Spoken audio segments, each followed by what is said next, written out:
te laisse te présenter ou... Super, merci beaucoup. Voilà. Donc, est-ce que vous voyez bien mes slides? Ouais, super. Oui. Parfait. Je me présente, je m'appelle Shirin Abdulkarim, je suis doctorante en sociologie et je suis très heureuse de pouvoir présenter mon travail de thèse dans le cadre de ce séminaire que je suis depuis un moment et dont voilà, beaucoup d'interventions m'ont beaucoup apporté. Je suis contente de présenter aussi mon travail. Je réalise une thèse en sociologie au Centre de sociologie et de sciences politiques de l'EHESS. Et ma thèse est aussi, fait partie d'un projet européen, un projet ERC, qui s'appelle GENDI pour Gender and Health Inequalities. C'est la réduction des inégalités sociales de santé et c'est aussi un projet interdisciplinaire comme le réseau. Pour dire quelques mots sur ma thèse, je préfère le dire vraiment explicitement dès le début de cette intervention. Ma thèse ne porte pas spécifiquement sur la vaccination, même si cette présentation portera bien uniquement sur la vaccination. Pour la présenter, ma thèse, elle porte plus généralement sur les rapports ordinaires à la santé des parents de jeunes enfants. Donc, ce terme de rapport ordinaire à la santé, je ne suis pas la seule à l'utiliser puisqu'il a été notamment porté et diffusé par les travaux de Jérémy Vard. Et donc, il fait directement référence aux travaux qui ont cherché à éclairer les rapports ordinaires aux politiques. Et je me rappelle notamment que Raphaël Chalier, qui était venu présenter ses travaux, enfin son post-doctorat sur l'hésitation vaccinale, dans ce séminaire l'année dernière, avait présenté ce courant de recherche. La spécificité de ma thèse, ça va être d'essayer de faire dialoguer cette littérature qui est plutôt issue des sciences politiques avec une sociologie plus bourdieusienne. Je pars notamment des travaux de Luc Boltanski sur les cultures somatiques qu'il a présenté dans son article fondateur, donc les usages sociaux du corps en 1971. Il définit cette notion de culture somatique comme l'ensemble des pratiques et des normes corporelles partagées par un groupe donné et donc la manière dont ces représentations socialement situées de la santé et de la maladie vont influencer les pratiques de santé. Donc, dans son article, Luc Boltanski y met surtout l'accent sur la prédominance de la classe dans la construction de ses rapports au corps, et il insiste aussi sur la cohérence de ces dispositions corporelles au sein de chaque classe. Et ma thèse vise justement, enfin, l'un des objectifs vise à interroger en fait la pertinence de ce concept en étudiant la diversité des rapports à la santé entre des familles socialement proches et également au sein d'une même famille. Une autre partie importante de ma thèse consiste à étudier le travail domestique de santé réalisé dans les familles, majoritairement par les mères, et les conséquences de cette division genrée du travail sur les pratiques de santé en direction des enfants. Et enfin, dans une dernière partie, je pose plutôt la question de l'appropriation au quotidien de l'expertise médicale par les parents, c'est-à-dire la manière dont il et elle hiérarchisent et évaluent les informations médicales qui leur soit par des professionnels de santé, par des proches ou sur Internet. Voilà. En termes de méthodologie, j'utilise une méthodologie mixte. Donc, pour la partie qualitative de ma thèse, j'ai réalisé des entretiens répétés avec 35 familles issues de milieux sociaux variés. La réalité, c'est que toutes ces familles ont un enfant en bas âge de moins de 3 ans et que cet enfant n'a pas de pathologie lourde. Ces familles, elles ont été recrutées soit par interconnaissance, soit dans 3 lieux de soins pédiatriques, donc dans un hôpital pédiatrique parisien, dans une PMI de banlieue parisienne et dans un cabinet de pédiatrie également en banlieue parisienne. Et donc, j'ai aussi observé en fait de nombreuses consultations médicales ordinaires pour les jeunes enfants dans ces lieux de soins. Donc, pour toutes les familles, j'ai fait un entretien d'abord avec la mère. Quand c'était possible, j'ai ensuite fait un entretien avec le conjoint pour justement croiser les discours et pratiques des deux parents. Et j'ai ensuite sélectionné 10 familles dont les situations étaient particulièrement intéressantes et j'ai réalisé des entretiens de suivi 1 à 2 ans après le premier entretien. Et puis, dans certains cas, donc notamment dans les cas où j'ai pu recruter les familles dans les institutions de soins, j'ai pu croiser aussi l'observation de certaines consultations médicales et puis les entretiens où je pouvais poser des questions sur ces consultations médicales. Pour la partie quantitative de la thèse, donc j'exploite l'enquête longitudinale ELF, qui est une cohorte qui suit 18 000 enfants qui sont nés en France en 2011. Donc ces enfants, c'est une enquête assez ambitieuse puisqu'ils sont suivis de leur naissance à leurs 20 ans. Et donc moi, j'exploite les vagues 2 mois, 1 an, 2 ans et 3 ans et demi, spécialement sur les questions de répartition du travail domestique, et également de pratiques de soins pour les jeunes enfants. Et j'ai aussi eu la chance de participer à la réalisation d'un questionnaire pour la vague 3 de l'enquête ICOVAC, dont je vais parler un peu aujourd'hui, donc avec Pierre Verger, Patrick Peretti-Vatel et Jérémy Bard. Et j'exploite dans la thèse des questions relatives à la présence de professionnels de santé dans l'entourage et leur mobilisation. Donc vous allez le voir dans cette présentation, je vais surtout mobiliser les données qualitatives de la thèse et donc plutôt les entretiens. Donc la petite enfance, c'est un point d'entrée qui est particulièrement pertinent pour étudier les rapports ordinaires à la santé des familles, puisque c'est un moment qui est particulièrement médicalisé avec des rendez-vous obligatoires et fréquents pour les parents dans les premiers mois de la vie. Et je note tout de suite que la vaccination est un élément omniprésent dans la vie des jeunes parents, puisque là, on voit le calendrier vaccinal en 2024. Il a encore changé en 2025 avec l'introduction du vaccin contre le méningocoque B comme un vaccin obligatoire. Mais ce qu'on voit là, c'est que dans les premiers mois de la vie, en fait, chaque consultation médicale est l'occasion d'un ou de plusieurs vaccins. Donc, c'est vraiment un élément important pour les parents de jeunes enfants. C'est aussi la petite enfance, un moment où les prescriptions de puériculture sont nombreuses et variées, que ce soit par exemple dans le domaine de la diversification alimentaire, de l'alimentation, que ce soit dans le domaine de l'allaitement. C'est des normes de puériculture qui peuvent évoluer rapidement et qui font l'objet de prescriptions de la part de nombreux professionnels de santé, mais aussi de membres de l'entourage. Et donc, je renvoie aux travaux de Séverine Gojard sur cette question. Mais donc, c'est vrai que c'est un moment un peu particulier de ce point de vue-là qui demande un travail important de la part des parents et notamment des mères pour s'approprier en fait toutes ces informations. Et enfin, c'est un moment où les décisions de santé se font sous le regard des institutions. Et la vaccination représente pour les parents un peu la prescription sanitaire par excellence, puisqu'elle est prescrite par la loi. Mais ce qui est important de noter, c'est que les relations des parents avec les institutions de santé et inversement, les relations des institutions de santé avec les parents dépendent quand même beaucoup de la classe sociale des parents, puisque les familles de classe populaire sont beaucoup plus encadrées par les institutions médicales, pour reprendre le terme de Serge Pogam, et que la menace, par exemple, du placement des enfants est une réalité beaucoup plus tangible pour les familles de classe populaire. Donc voilà pour cette présentation un peu générale de la thèse. Donc j'ai déjà eu l'occasion de parler de vaccination. Et c'est sur cette pratique que porte cette présentation. Donc la vaccination des enfants, je ne vais pas vous l'apprendre, c'est un enjeu de santé publique majeur qui a donné lieu à de très nombreux travaux sociologiques. Je vais vraiment, c'est pas du tout une liste exhaustive. Là, je cite par exemple les travaux de Jennifer Reich aux États-Unis ou de Cathy Atwell en Australie. Certains de ces travaux, ils ont aussi été présentés dans le séminaire, comme le travail de l'anthropologue Mia-Maria Marlin, qui travaille sur les esthétiques de l'hésitation vaccinale en Suède, ou alors le travail de thèse d'Esther Lermite qui porte sur l'hésitation vaccinale des parents en Belgique et en Italie.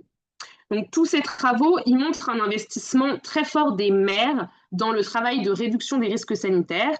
Ils montrent que le registre de justification des mères qui sont hésitantes vaccinales sont plutôt centrés sur les inquiétudes au sujet de la vaccination en général, mais plutôt de certains vaccins en particulier et de leurs effets secondaires.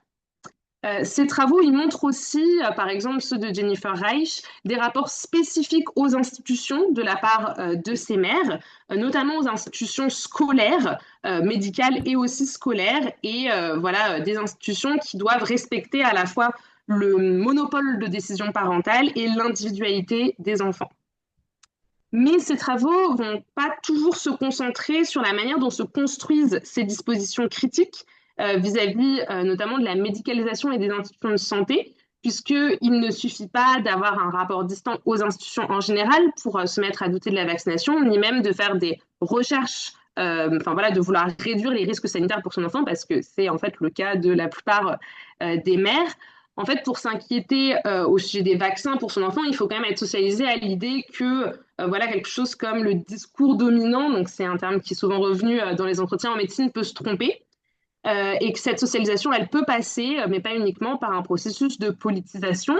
Or, on sait que le moment de la pandémie de Covid-19, on en a beaucoup parlé ici, a été un moment de politisation sans précédent de la question de la vaccination. Donc, on peut se demander comment cette politisation-là a pu ensuite avoir des effets sur les pratiques vaccinales pour les enfants. Je ne pense pas forcément apporter des éléments très novateurs par rapport aux travaux que j'ai déjà cités sur la question des registres de justification des parents quant à leurs doutes ou leurs craintes vis-à-vis des vaccins, parce que c'est un aspect qui a quand même été relativement bien traité. En revanche, je pense que le fait, dans ma thèse, de ne pas rentrer par la question de la vaccination, ça peut avoir plusieurs avantages pour justement étudier cette question de la vaccination. Ça va être de symétriser l'analyse des rapports à la vaccination et de ne pas enquêter uniquement des parents qui ne vaccinent pas ou ne vaccinent pas complètement leurs enfants, ou alors plutôt qui acceptent de parler de cette question en entretien. Puisque, en fait, quand je recrutais les familles, vraiment, je parlais pas du tout de la vaccination. Je demandais aux mères si elles voulaient bien me parler de la santé de leur enfant. Et ça permettait vraiment d'étudier les rapports ordinaires à la vaccination de parents qui n'auraient sans doute pas accepté un entretien, enfin, voilà, qui aurait été ciblé sur la question de la vaccination. Et donc, ça me permet de ne pas avoir uniquement la fraction des parents qui se sentent légitimes à parler à une enquêtrice de leur rapport à la vaccination, que ce soit un rapport d'ailleurs très pro-vaccination ou alors un rapport, enfin plutôt un rapport construit, politisé, qui remet en doute la vaccination, puisqu'on sait que quand on parle de vaccination, les enquêtés, elles ont vraiment conscience de se positionner sur un sujet qui est potentiellement polémique, qui va charrier des représentations morales fortes. Et donc, j'ai remarqué d'ailleurs que plusieurs enquêtés, quand je leur posais des questions sur la vaccination, ces questions, elles se situaient toujours plutôt aux trois quarts de l'entretien. Elles me répondaient, mais elles ne souhaitaient pas forcément s'étendre sur la question. Et donc ça renforce un petit peu mon idée elles auraient pas forcément, par exemple, ces mères accepté un entretien centré sur la vaccination. Le deuxième avantage, ça va être d'essayer, en tout cas, de resituer les pratiques vaccinales dans des cultures somatiques, puisque je pose énormément de questions sur les autres pratiques de santé des familles, par exemple le rapport aux médicaments, les pratiques de recours aux soins, les modes de vie plus généralement, et puis les pratiques de prévention. Et le dernier avantage, qui découle plutôt de mon intérêt pour la division du travail domestique de santé, ça va être d'essayer d'interroger aussi le rôle des pères dans les décisions vaccinales pour les enfants, même si ça n'a pas toujours été quelque chose d'évident. Donc pour cette intervention, je pensais d'abord parler justement de commencer par cette question de la division du travail domestique de santé, un concept que je reprends à Geneviève Cresson, et les effets sur les décisions vaccinales. Ensuite, faire une partie sur le développement de dispositions critiques vis-à-vis de la médecine et des institutions médicales et comment ces dispositions s'actualisent dans la question des vaccins. Et enfin, dans une troisième partie, parler du rôle des rapports pratiques aux institutions pour les petits-enfants, enfin, pour les jeunes enfants, dans les décisions vaccinales pour les enfants. Alors, sur le travail domestique de santé, je peux rappeler très rapidement que il y a une prégnance des rapports sur le genre dans la division des tâches domestiques de santé dans les couples hétérosexuels, notamment en matière de santé, puisque ce sont les mères qui effectuent l'immense majorité du travail domestique de santé, et ce, dans toutes les classes sociales. Donc ça, c'est ce que montrent les résultats de l'enquête ELF. Là, je vous ai mis un tableau très rapide donc, sur une pratique en particulier qui est le fait d'emmener l'enfant chez le médecin. Donc là, on voit qu'à 2 mois, on voit les déclarations des mères et des pères. Et donc, on voit que 40% des mères déclarent que ce sont toujours elles qui emmènent l'enfant chez le médecin. Et on voit surtout que en fait, la situation où c'est le plus souvent le père et toujours le père est vraiment très minoritaire, que cette charge est partagée dans 36% des couples. On voit aussi la perception différenciée des pères, qui est un petit peu un classique, qui ont eux déclarent un petit peu plus une pratique égalitaire, mais qui ne remet pas en cause cette charge essentiellement féminine. Euh, le fait que ce soit les mères qui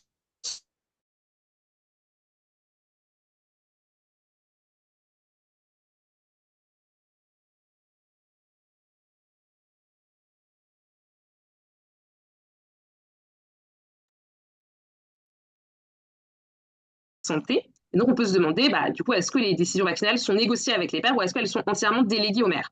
Donc là, j'ai mis un extrait d'entretien qui montre plutôt, donc pas sur la question de la vaccination, mais plutôt le phénomène de délégation de la santé des enfants aux pères. Donc c'est un entretien avec Lazare, qui est directeur d'entreprise, sa conjointe est cadre en banque, ils ont 3 enfants. Et donc je lui demande s'ils ont déjà utilisé des médecines alternatives, de l'homéopathie pour leurs enfants. Et Lazare est en fait assez peu au fait du sujet. Il me dit que sa conjointe en donne pas mal, qu'il n'est pas trop au fait du sujet. Ensuite, il me dit qu'il n'a pas vraiment d'appétence là-dessus, qu'elle en donne peu. Et pareil pour l'ostéopathie, il me dit qu'il confond un peu avec l'homéopathie, mais qu'il croit que les bébés en ont vu. Mais voilà, on voit que, en tout cas sur ce domaine-là, et puis il me dira la même chose pour les pratiques préventives et pour l'alimentation, c'est vraiment la prérogative de sa conjointe. Lui, il est peu impliqué. Et ce qui est intéressant, donc ça c'est quelque chose que j'ai retrouvé dans beaucoup de familles, mais ce qui est intéressant, c'est que ça ne s'appliquait pas aux décisions vaccinales. C'est-à-dire que dans beaucoup d'entretiens, que ce soit avec des mères ou des pères, les pères avaient en fait une opinion assez, enfin voilà, en tout cas pouvaient discuter, enfin pouvaient vraiment parler de leur avis sur la vaccination des enfants. Euh, donc là, dans cet entretien avec Sarah, c'est une famille qui est intéressante. Donc Sarah, c'est une mère de 4 enfants, elle est au foyer, son conjoint, il est ingénieur. Donc Sarah, elle me dit vraiment qu'elle est passionnée par la santé, que c'est son domaine à elle, que son conjoint ne s'en occupe pas beaucoup parce qu'elle a en fait développé énormément de compétences médicales avec ses quatre enfants. Et donc, je lui demande si c'est déjà arrivé qu'avec son conjoint, ils aient un désaccord sur la santé de son enfant. Et elle me dit, non, moi, si je dis quelque chose, il est toujours d'accord. Et ensuite, elle me dit juste, il m'a dit, en aucun cas, je vaccinerai les enfants. Donc là, il parle de la vaccination pour la Covid-19, parce qu'il parlait du collège et autres. Et il m'a dit que tu le veuilles ou non, on ne le fera pas. De toute façon, je n'étais pas d'accord pour la vaccination, mais si bien même que je l'aurais été, il n'aurait pas voulu. Et après, elle me dit, c'est un peu logique, on ne sait pas ce qu'on vous injecte. Donc, ce qui est intéressant, c'est que là, on voit que, en fait, sur le sujet de la vaccination, qui est un sujet qui a été, en effet, très politisé au moment de la pandémie, en fait, les pères ont souvent des avis tranchés, comme dans ce cas-là, alors même que sur, bon, voilà, les autres questions de santé, il y a beaucoup moins d'implications. Ce qui est intéressant avec le cas de Sarah, c'est que en fait, elle dit tout de suite qu'elle est d'accord avec son conjoint, que de toute façon, elle aussi, elle était contre la vaccination Covid. D'ailleurs, personne, enfin, elle et son conjoint ne sont pas vaccinés. Et donc, ce que je remarque, c'est que, en fait, quand même si les pères sont très impliqués sur les questions de vaccination, en général, il y a assez peu de situations où il y a des opinions très différentes. Donc, ce qu'on peut quand même associer à une socialisation conjugale continue sur les sujets de santé. Les seules fois où j'ai vu ça, par exemple, là, quand Mélissa, elle me dit, donc Mélissa, c'est une mère de 4 enfants, elle est comédienne, son conjoint, il est musicien. Elle me dit, sur l'histoire de vaccins, il y a eu un moment où on n'était pas tout à fait raccord parce que moi, je voulais arrêter de faire les vaccins. Et après, elle me dit, et non, c'est l'inverse. Moi, j'étais pour le calendrier vaccinal obligatoire. Et lui, il disait, donc lui, son conjoint, oh, mais non, c'est bon, lui a déjà fait 3 vaccins, il a 3 mois, il en a déjà eu 15, c'est bon, on arrête. Donc, il était plutôt pro de ne pas le faire. Je lui demande, mais c'est toi qui as gagné. Elle me dit, c'est moi qui gère quand même beaucoup la santé des enfants. Donc, on voit qu'en fait, le pouvoir, la délégation en règle générale du domaine de la santé fait que même en cas de petits désaccords entre les conjoints, c'est les mères qui ont le pouvoir décisionnaire parce que c'est elles qui prennent les rendez-vous et en général, c'est elles qui accompagnent les enfants chez le médecin. Donc j'ai un cas qui est un petit peu atypique, qui est un cas en M2, mais en fait où c'était des conjoints séparés. Et donc évidemment, quand les conjoints sont séparés, là ça peut amener en fait la fin de cette socialisation conjugale. Et puis c'était aussi un père qui était dans une reconversion professionnelle dans le domaine du bien-être et donc qui a aussi énormément politisé ces questions de vaccination. Et donc lui qui s'est très frontalement opposé à sa conjointe, mais c'était vraiment très minoritaire. Voilà. Ensuite, je vais passer à la formation des dispositions critiques vis-à-vis de la médecine qui sont nécessaires, en fait, ces dispositions, pour que l'inquiétude des mères se fixe sur les vaccins. Donc maintenant, je vais surtout parler de l'inquiétude des mères, puisqu'on a vu que c'est elles qui avaient le pouvoir décisionnaire. Donc, tout d'abord, je pense qu'il faut dire qu'il y a une certaine affinité entre une conception de la santé qui est décrite par Philippe Longchamp comme une santé positive mentale et une certaine remise en cause de la vaccination, ou en tout cas, en fait, cette conception de la santé positive mentale, donc d'après Philippe Longchamp, on la retrouve plutôt dans les classes moyennes et supérieures à capital culturel, enfin fortement dotées en capital culturel. Elle consiste en une valorisation très forte du naturel et des attitudes préventives. Donc, c'est vraiment une conception de la santé qui est en affinité avec des pratiques psychocorporelles qui vont dire, par exemple, prendre en charge l'individu dans sa globalité, prendre en charge également enfin, dans la conception de la santé, les dimensions psychologiques sont extrêmement importantes dans cette conception de la santé. Et on peut voir une certaine affinité entre cette conception de la santé-là et une certaine méfiance envers les vaccins qui sont rejetés du côté de l'artificiel, du côté de quelque chose qui va corrompre, j'y reviendrai, le système immunitaire. Toutefois, ce qui est important de noter, c'est que bon, déjà cette conception de la santé, elle est probablement aujourd'hui beaucoup plus répandue, notamment chez les mères, que uniquement dans les classes moyennes et supérieures à capital culturel. Et cette conception de la santé, elle ne suffit pas en fait pour qu'il y ait remise en cause des vaccins pour les enfants. Et pour que cette remise en cause puisse advenir, il faut certaines socialisations de renforcement. Donc là, je reprends le terme à Muriel Darmon, c'est-à-dire, et c'est ce que j'ai beaucoup observé dans les entretiens avec les mères, en fait, plusieurs expériences qui vont construire en fait cette attitude, enfin ces dispositions critiques vis-à-vis de la médecine en général. Donc ces expériences, ça va être des expériences genrées dans le système de santé. Donc des mères qui vont se plaindre du fait qu'elles ont été mal prises en charge ou qu'elles ont eu des expériences négatives dans le suivi de leur propre santé, avec beaucoup de mères qui me racontent des quêtes diagnostiques très compliquées, également des expériences au moment de leur entrée dans la maternité avec l'accouchement, qui est souvent un moment de développement de dispositions critiques très fortes vis-à-vis des professionnels de santé. Donc ça aussi, ça renvoie à ce que disait Raphaël Chalier, qui avait aussi retrouvé en fait l'importance de ces expériences négatives qui étaient plutôt le fait de femmes dans le système de santé. Également, l'importance d'histoires médicales familiales et de leur circulation au sein de la famille. Donc, ces histoires médicales familiales, ce qui est intéressant, c'est que elles peuvent évidemment concerner les vaccins, mais elles peuvent aussi concerner en fait d'autres mauvaises expériences, notamment avec les médicaments. Je vais illustrer juste après ce que ça peut donner, mais en fait, c'est des histoires de membres de la famille qui ont eu, voilà, par exemple, des effets secondaires suite à des vaccins et qui vont être racontés de manière très régulière, parfois depuis l'enfance, et qui vont vraiment, en fait, venir forger ces dispositions critiques. Et enfin, l'importance de la pandémie comme facteur de politisation des questions vaccinales en particulier.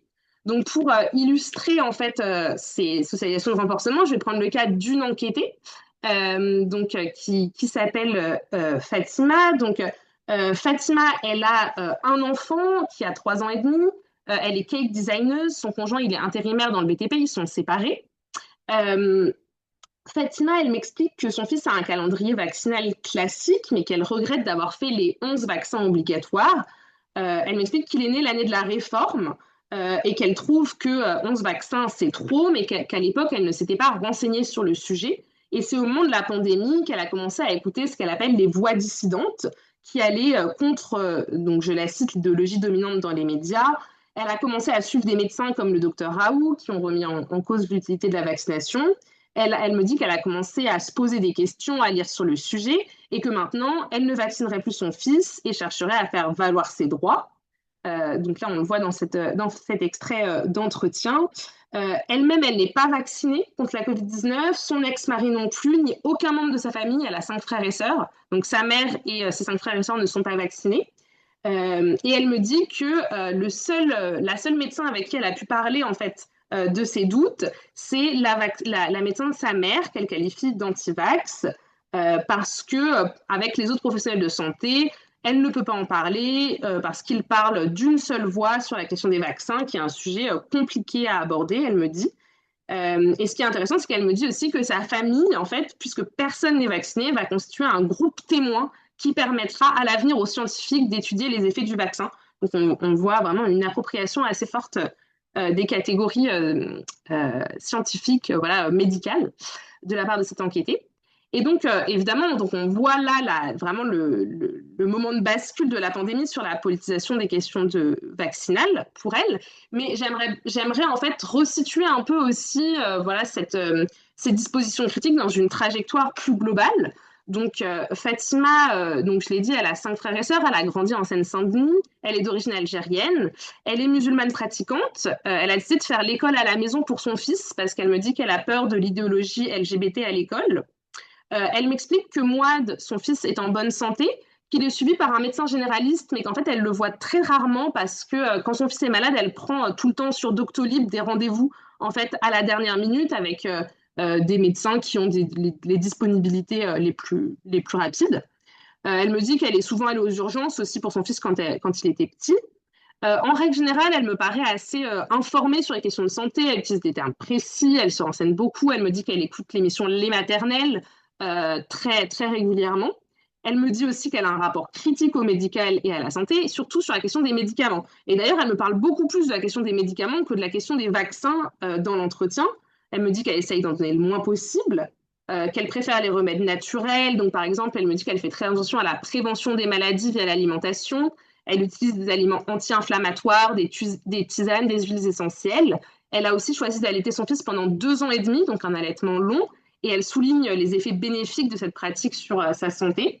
Et elle me dit aussi qu'elle a un rapport très différent, un rapport vraiment qu'elle situe en rupture des pratiques familiales, parce qu'elle trouvait que sa mère lui donnait énormément de médicaments quand elle était petite et que c'était vraiment quelque chose qu'elle ne comprend plus rétrospectivement. Elle me dit que son intérêt pour la santé vient de très loin, je la cite, donc bien avant la naissance de son fils. Elle me dit qu'elle a commencé à s'intéresser à la santé au moment de l'adolescence, notamment après avoir vu des reportages sur les effets du sucre et sur les scandales dans l'industrie agroalimentaire. Et à partir de ce moment-là, elle me dit qu'elle a beaucoup lu sur les perturbateurs endocriniens dans l'alimentation et aussi pour les cosmétiques. Et elle a décidé de changer son alimentation et aussi de ne plus acheter de cosmétiques de grandes marques. Enfin, un autre élément intéressant, c'est qu'elle me dit, donc elle a fait une licence AES, Administration économique et sociale, et elle me dit qu'en cours de sociologie, elle a fait une fiche sur un livre qui s'appelle Soigné par l'invisible, qui l'a beaucoup marqué, et donc voilà, qui l'a ouvert à d'autres types de spiritualité. Donc, ce cas de Fatima, donc j'ai été un petit peu long pour le développer, mais c'est parce que ça me paraît intéressant justement de voir comment tous ces éléments se conjuguent. Donc, elle a cette conception de la santé vraiment qui correspond à cette conception que décrivait Philippe Longchamp avec la valorisation du naturel pour son enfant, les médicaments et les vaccins rejetés du côté du chimique. Elle a vraiment une attitude préventive très forte. Elle fait attention à l'alimentation. On peut penser aussi que ces pratiques, elles s'inscrivent dans une quête de respectabilité de beaucoup de mères, en fait, qui cherchent à se distinguer à la fois des mères bourgeoises, mais aussi des mères populaires précaires en valorisant justement leurs pratiques naturelles, le fait de pas avoir, de ne pas utiliser d'aliments transformés, de ne pas avoir recours à du lait artificiel et de valoriser le système immunitaire. Donc voilà, on voit vraiment la cohérence de cette conception de la santé. C'est aussi un cas classique de rejet de la socialisation familiale. Et donc ça, je l'ai beaucoup eu dans les entretiens, le fait d'utiliser des exemples dans sa famille de proches qui ont eu des problèmes de santé. Par exemple, Léonore, une enseignante, qui me dit que sa sœur a eu plein de problèmes de santé à cause du nombre de médocs qu'elle a pris enfant. Donc ça, c'est aussi un narratif qu'on retrouve très fréquemment. Le rapport critique aux institutions médicales de Fatima, il combine donc proximité à la médecine, grande attente vis-à-vis de la médecine, politisation des questions de santé, mais aussi disposition critique vis-à-vis des institutions médicales et scolaires. Donc on le voit dans son choix de faire l'école à la maison, même si cette méfiance à l'égard de l'institution scolaire, elle l'explique par sa pratique religieuse, mais moi je l'ai aussi retrouvée chez d'autres enquêtés qui voilà, faisaient le choix de faire l'école à la maison pas pour des raisons religieuses, mais parce qu'ils avaient cette méfiance, en fait, en règle générale, de l'institution scolaire et cette volonté de conserver leur monopole éducatif en matière voilà, de santé comme en matière d'éducation. Euh, voilà, donc je vais avancer un peu. Donc, ce que montre aussi le cas de Fatima, c'est l'importance des discussions vaccinales, puisqu'elle explique, vous l'avez vu, qu'elle n'a parlé de sa méfiance vis-à-vis des vaccins, donc qui a commencé avec la vaccination contre la Covid-19 et qui ensuite s'est étendue en fait à la vaccination des enfants avec aucun professionnel de santé, à part une médecin bien particulière qui s'est tout de suite positionnée sur la question. Et ça, donc, ça correspond plutôt à ce qu'on a trouvé dans les résultats de l'enquête ICOVAC, puisque on voyait que dans les discussions sur la vaccination avec un médecin, certaines expériences étaient rapportées par un nombre assez important d'enquêtés. Donc le fait que le médecin n'ait pas répondu à vos questions ou inquiétudes, mais aussi carrément, comme l'explique Fatima, le fait de ne pas avoir posé certaines questions parce que le médecin n'était pas ouvert, en tout cas qu'il n'était pas perçu comme ouvert. Le fait d'avoir l'impression d'être jugé par le médecin et le fait que la conversation avec le médecin a été tendue. Donc, on voit que voilà, cette question de la discussion vaccinale, elle est potentiellement compliquée. Donc, dans l'enquête ICOVAC, on voit que c'est plutôt les membres des fractions plutôt précaires et les hommes qui rapportent le plus, en fait, ce type de mauvaises expériences lors des discussions vaccinales. Dans le cas des vaccins pour les enfants, ce qui est important de noter, c'est que ces discussions vaccinales, en fait, elles prennent pas du tout place dans les mêmes types de rapports en fonction des institutions de santé qui sont fréquentées pour les jeunes enfants. Parce que c'est pas parce que la grande majorité des familles fréquentent régulièrement des institutions de santé pour les enfants qu'elles fréquentent les mêmes institutions de santé. En fait, donc on l'a vu, il y a certaines familles qui vont quasiment exclusivement à la PMI pour faire les consultations de suivi. Il y a des familles plutôt enfin, un petit peu plus favorisées qui voient exclusivement des pédiatres et il y a des familles qui voient des médecins généralistes et pas toujours le même pour les enfants. Or, ces institutions médicales fréquentées et le rapport pratique des institutions médicales, il est très important en fait pour comprendre la manière dont se déroulent à la fois les discussions vaccinales et puis ensuite les décisions vaccinales. Donc, il y a plusieurs enquêtes, par exemple sur l'enquête ELF, il y a la publication de Jacques et ses co-auteurs qui montrent que quand les enfants sont suivis à la PMI ou quand les enfants sont suivis par un ou une pédiatre, la probabilité d'avoir une vaccination incomplète à 2 ans est beaucoup plus faible. Donc là, on voit vraiment une différence. Et pareil, dans l'intervention de l'ermite, enfin dans le papier de l'ermite, on voit qu'il y a vraiment un rôle très important de l'accessibilité et de la manière dont le système de santé est organisé pour comprendre les taux de couverture vaccinale.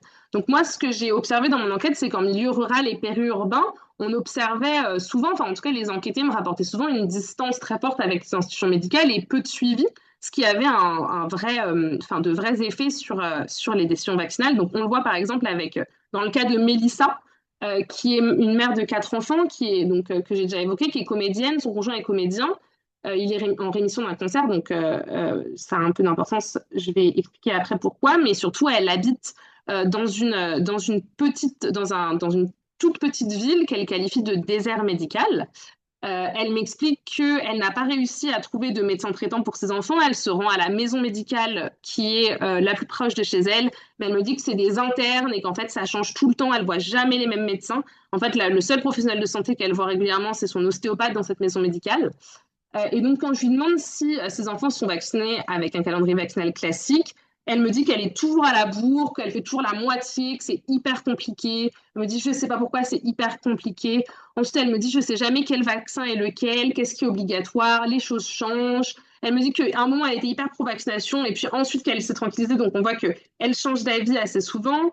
Et puis, elle me dit surtout qu'elle n'arrive pas à savoir ce qui est obligatoire, ce qui est conseillé. Et elle prend l'exemple de la vaccination contre le papillomavirus, parce qu'elle a 2 filles qui sont adolescentes. Et elle me dit que toutes ses copines étaient contre, ce qu'elle rapporte, elle, à son milieu social, parce qu'elle me dit que ses copines sont assez bobos, donc elles sont beaucoup à être contre. Et qu'elle ne savait pas, et qu'elle a parlé, en fait, à la médecin qui l'a suivie en ce moment, mais c'est une médecin qui était parfaitement... Enfin, voilà, elle l'avait vu juste à ce moment-là, c'est pas quelqu'un qu'elle connaissait et que cette médecin lui avait dit, franchement, il y a un cancer contre lequel on a un vaccin, on ne va pas se priver pour le faire. Et du coup, elle a dit, OK.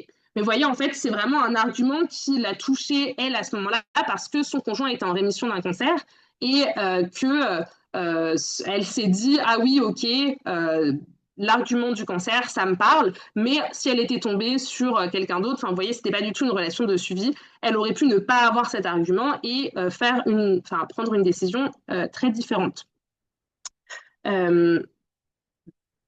Donc ensuite, si on prend les relations à la PMI, que j'ai beaucoup observé, là, on est dans une relation, un rapport pratique à l'institution qui est radicalement différent. C'est une population, donc aujourd'hui, les PMI accueillent surtout des populations précaires et racisées. C'est des populations qui vont aller très fréquemment à la PMI dans les premières semaines, premiers mois de vie. C'est des mères qui vont aller beaucoup à la PMI, qui vont être vraiment dans une attitude de remise de soi aux institutions médicales très forte. Ce que j'ai observé dans mes observations, c'est qu'il y avait beaucoup de mères, en fait, qui ne parlaient pas très bien le français, qui étaient dans des situations de domination, en fait, médicale très forte, et du coup, qui comprenaient assez mal quels étaient les enjeux, enfin, qu'est-ce que c'était qu'un vaccin obligatoire, qu'est-ce que c'était qu'un vaccin recommandé. Donc là, on le voit dans la consultation d'Amina, qui est animatrice périscolaire, son conjoint est boucher. Elle est en consultation pédiatrique, il y a la vaccination des 2 mois. On voit qu'elle elle sait pas exactement quelle vaccination c'est. Elle dit, OK, aujourd'hui, c'est 2 piqûres. Donc, il y a vraiment une assimilation pour elle de la vaccination aux piqûres. Mais elle a pas, enfin, en entretien, ensuite, elle me dira qu'elle ne savait pas exactement à quoi ça servait, ces vaccins. Et ensuite, la pédiatre lui conseille de faire les vaccins recommandés gastro et méningite.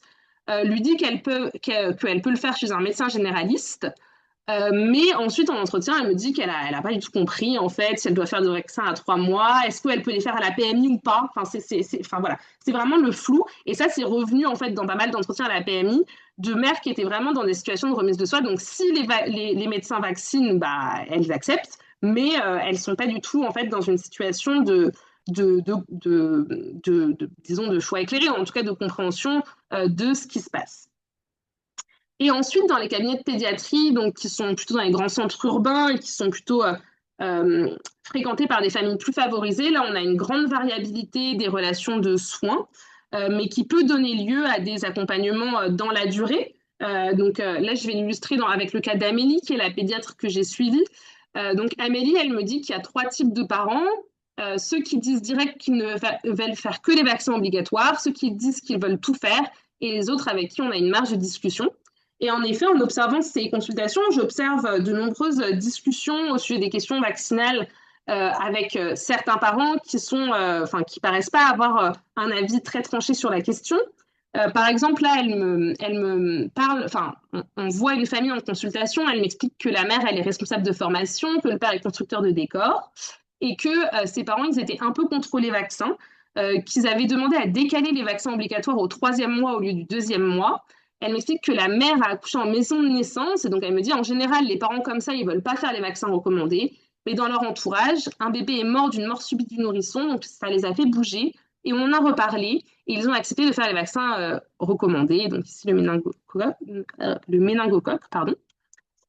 Et ensuite, pendant la consultation, donc elle vaccine l'enfant. Et ce que j'ai trouvé intéressant, et ça c'est quelque chose que en fait cette pédiatre faisait beaucoup, c'est qu'ensuite le père lui pose une question sur les fruits à coque. Il lui dit, je pensais que les fruits à coque, il ne fallait pas. Et elle répond, oui, ça a pas mal bougé. Les allergologues ont pas mal étudié la question. Ils se sont rendus compte que le nombre d'allergies avait augmenté dans le monde. Il faut éviter de leur donner une fois puis plus. Il vaut mieux leur en donner un peu régulièrement pour qu'ils s'habituent. J'ai lu ça dans plusieurs articles.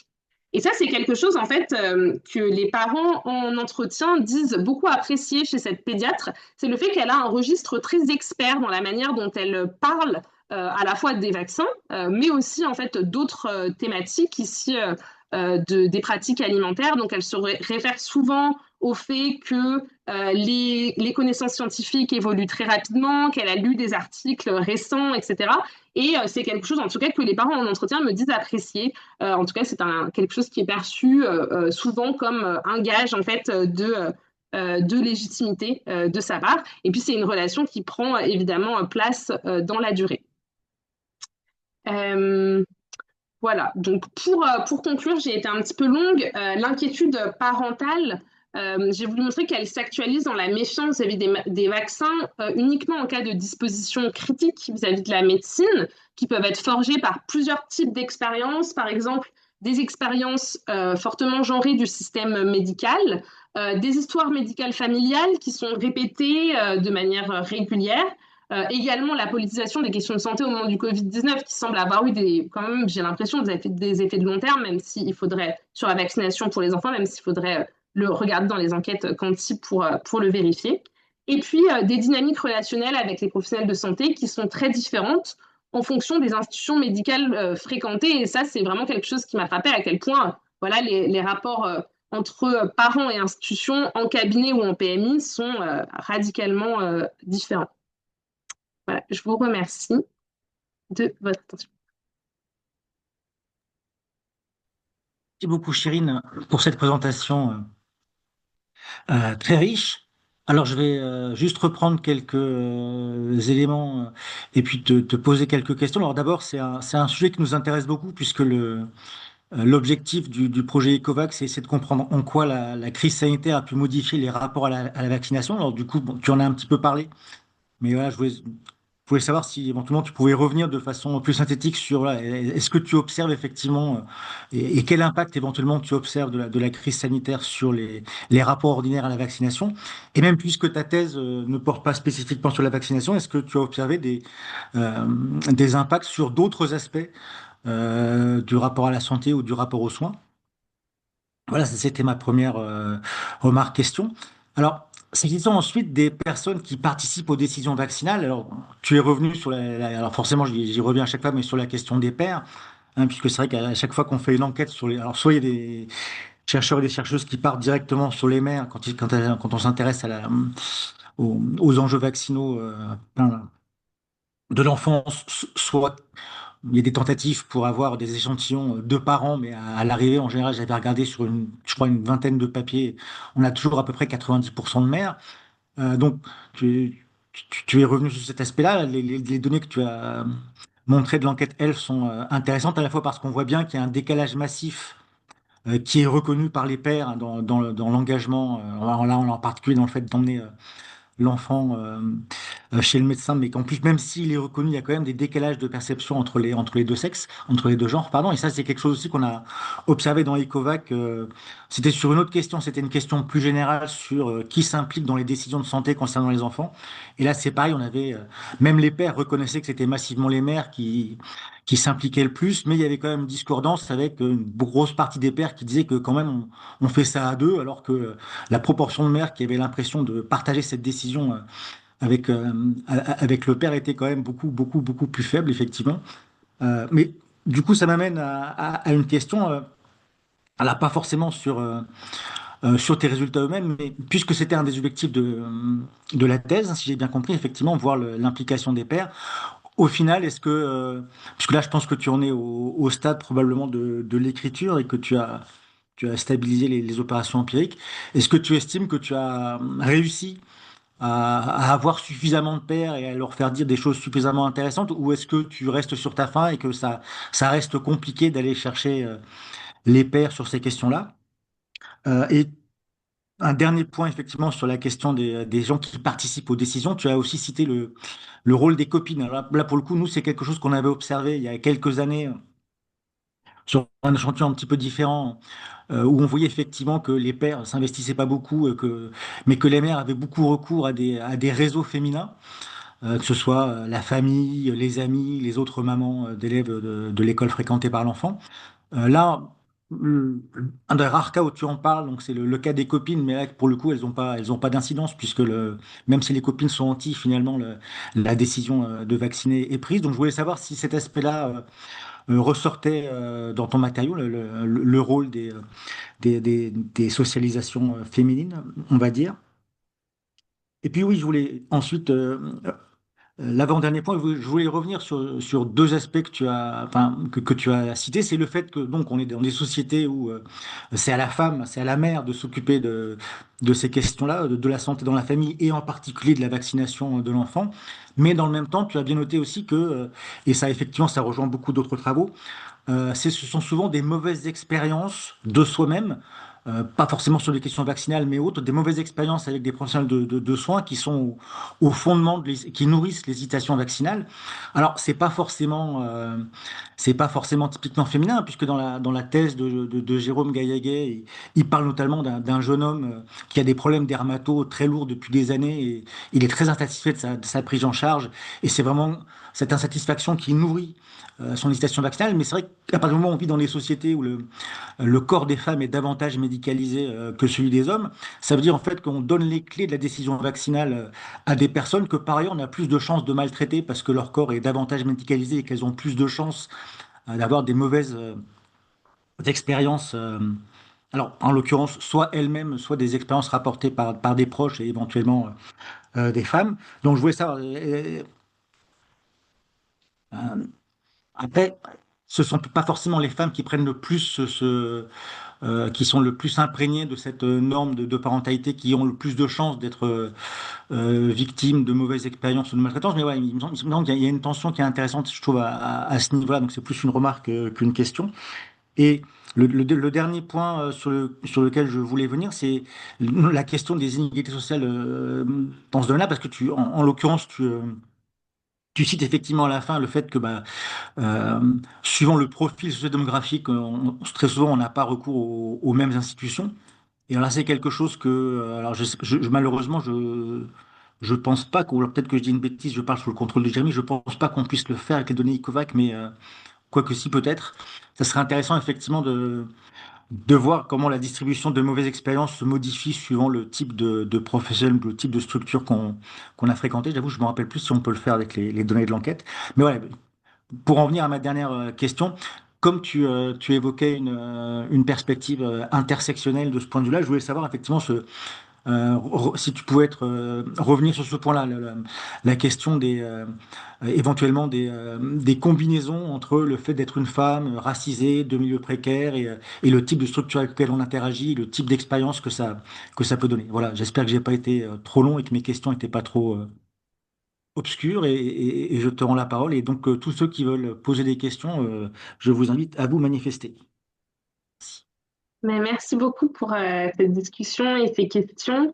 Donc pour revenir bon, un peu, je vais essayer de faire dans l'ordre sur le projet ICOVAC et en effet, enfin cette ambition de d'expliquer ce que change la crise sanitaire dans les rapports à la vaccination. Oui, déjà je l'ai pas rappelé, mais c'est vrai que en tout cas ça me paraît être une question très importante. Moi, le dispositif de ma thèse n'est pas forcément le plus adapté à ça. Puisque là, vous voyez, en fait, j'ai quand même des récits rétrospectifs d'enquêtés qui m'expliquent ce que ça a changé. Mais par contre, d'un point de vue, enfin, dans l'enquête ELF, je peux pas du tout. Enfin, c'est voilà, c'est des données qui ont été récoltées bien avant la pandémie, donc je peux pas faire d'avant, après, par exemple, sur la question de la vaccination ou sur d'autres pratiques de soins. Donc, c'est uniquement les récits. Et sur les récits, c'est vrai que moi, quasiment tout. Enfin, par contre, je pense que c'est extrêmement important ce qui s'est passé pendant la pandémie sur les rapports à la vaccination et en règle générale, en fait, sur les rapports à la santé. Donc, c'est un moment où les questions de santé se sont vraiment, enfin, ont pris une importance énorme dans la vie quotidienne. Et j'ai beaucoup de mères, notamment, et là pour le coup c'est vraiment la position sociale, enfin, notamment des mères plutôt de classe populaire, des mères au foyer, qui me disent que le moment de la pandémie a été un moment extrêmement anxiogène du point de vue de la santé pour elles. Donc j'ai plusieurs mères qui m'expliquent que donc c'est le cas d'ailleurs de Fatima, mais c'est le cas d'autres mères, par exemple Sarah que j'ai aussi citée, qui me disent avoir énormément regardé la télé, énormément avoir regardé les réseaux sociaux, avoir été très très angoissée, par exemple avoir mis en place des pratiques très strictes, enfin d'un respect très strict des préventions, enfin des mesures de prévention, des gestes barrières, qui lavaient 6 fois les fruits et légumes, enfin voilà, enfin vraiment, et qui me disent en fait d'ailleurs rétrospectivement que Sarah me dit le Covid m'a tuée, enfin voilà, que ça a vraiment engendré des troubles obsessionnels qui se sont fixés sur la question de la maladie et que ensuite, et c'est souvent ces mêmes mères qui me disent qu'elles n'étaient pas vaccinées et qu'en fait elles n'étaient pas vaccinées et du coup en fait la conjonction entre ces deux éléments, le fait que elles étaient très réticentes à se vacciner aussi pour des raisons de distance probablement aux institutions et le fait qu'elles étaient très angoissées, bah, du coup, ça a encore plus alimenté leur angoisse. Elles n'avaient pas forcément énormément de ressources pour mettre à distance aussi un peu le cadrage médiatique qui avait cours pendant la pandémie, qui était anxiogène. Et donc, pour elles, je pense que, enfin, j'ai l'impression en tout cas que sur ce profil-là, la crise sanitaire a eu énormément d'effets. Il y a même plusieurs mères qui me disent avoir développé des troubles, en fait, des troubles de santé qu'elles attribuent à la pandémie, quoi. et alors même qu'elles n'étaient pas vaccinées, mais parce que elles étaient extrêmement stressées, parce que, enfin voilà, ça les a beaucoup perturbées. Après, sur les autres parents, mères qui m'ont parlé, il y en a beaucoup qui m'ont plutôt dit que c'était un moment de parenthèse. Enfin, qui m'ont vraiment dit, voilà, ça a été un moment où, en effet, on a beaucoup, enfin, les questions sanitaires se sont beaucoup immiscées dans nos vies. Beaucoup immiscées aussi dans notre travail, puisqu'il fallait faire des tests, etc. Donc pour les parents de jeunes enfants, c'était un peu l'horreur en fait cette période. En tout cas, c'est ce qui me rapporte. Mais que par contre, dès que la pandémie c'est terminé. Bah en fait, enfin eux ils me disent en tout cas qu'ils n'ont pas gardé donc enfin c'est des parents qui vont pas avoir spécialement développé de méfiance vis-à-vis de la vaccination et en plus qui me disent ne pas avoir gardé de pratique, ne pas plus se laver les mains, ne pas avoir davantage médicalisé leur quotidien, etc. Donc en tout cas voilà, c'est un peu ce que j'ai observé ces deux pôles. Mais c'est vrai que j'ai pas malheureusement de données très ajustées à cette question-là qui, je pense, est vraiment intéressante. Euh, ouais.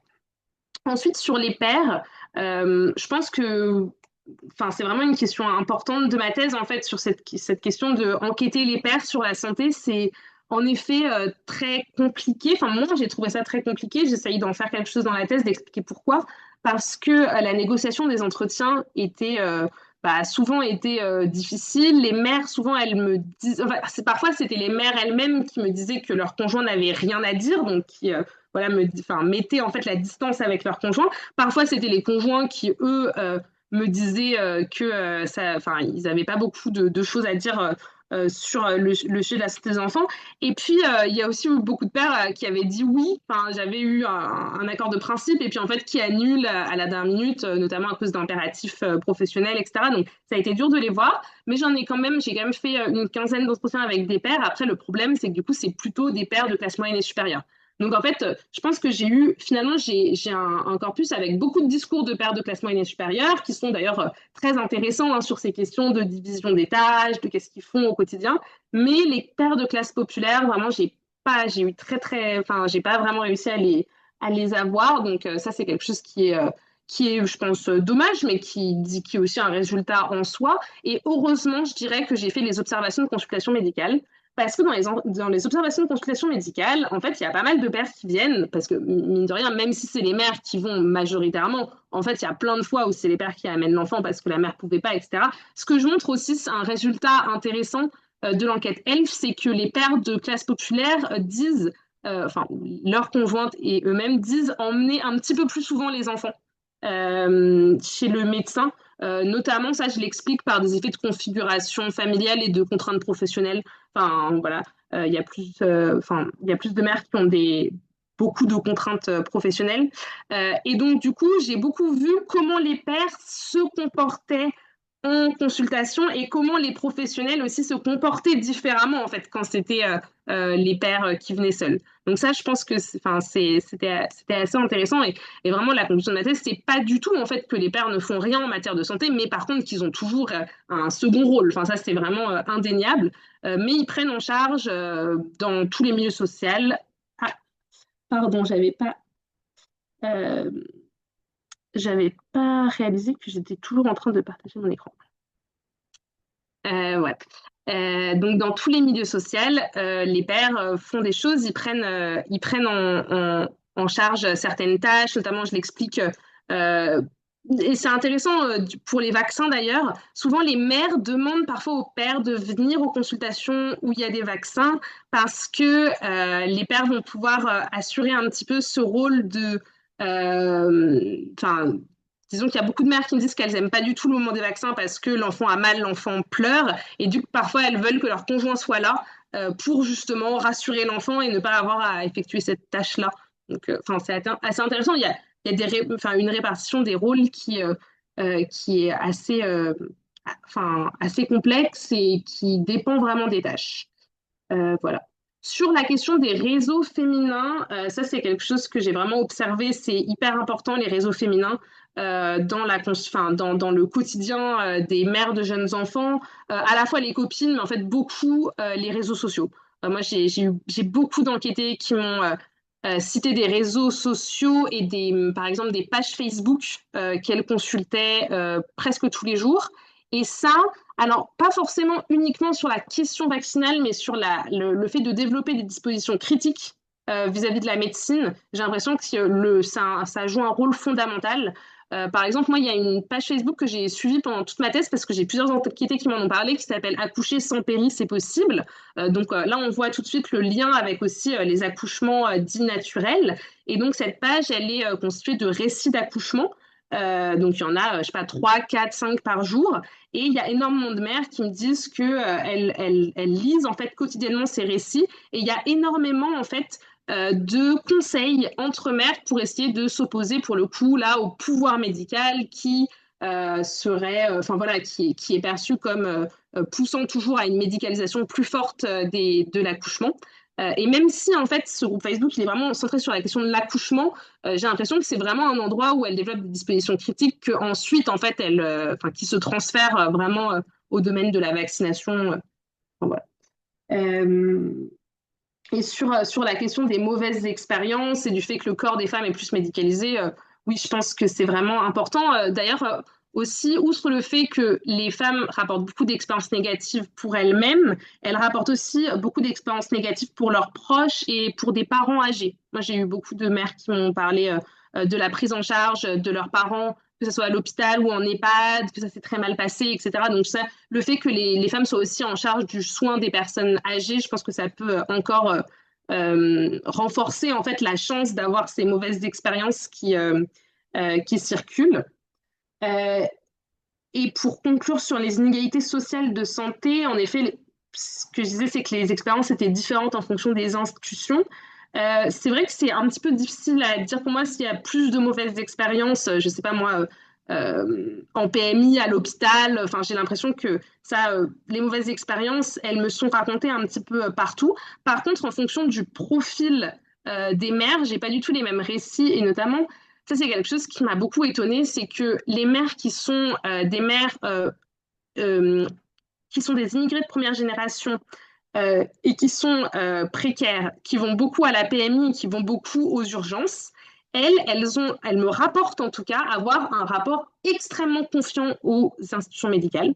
Elles me disent souvent, enfin, en fait, le registre qui est utilisé, c'est souvent que les médecins sont très gentils, sont adorables avec elles, qu'elles ont été très soutenues, alors même que la littérature sociologique, bah, documente plutôt le fait qu'il y a énormément de violence en fait qui s'exerce contre ces femmes-là. Et du coup, ça, je me suis beaucoup demandé en fait pourquoi il y avait ce discours en entretien. Et donc, je cite pas mal la thèse de Louise Virol qui a travaillé sur la prise en charge des femmes sans papier dans les institutions périnatales et où elle dit que en fait ces femmes souvent elles ont un rapport positif aux institutions médicales parce que déjà elles le comparent aux institutions médicales de leur pays d'origine et aussi parce que leur rapport aux autres institutions est beaucoup plus négatif puisque c'est des institutions qui sont répressives, alors même que les institutions médicales sont une des... Enfin, les professionnels de santé, en fait, leur accordent une forme de subjectivité, quand bien même elles n'ont pas de papier. En tant que mères, en fait, elles ont voilà, le droit à une considération. Et donc, il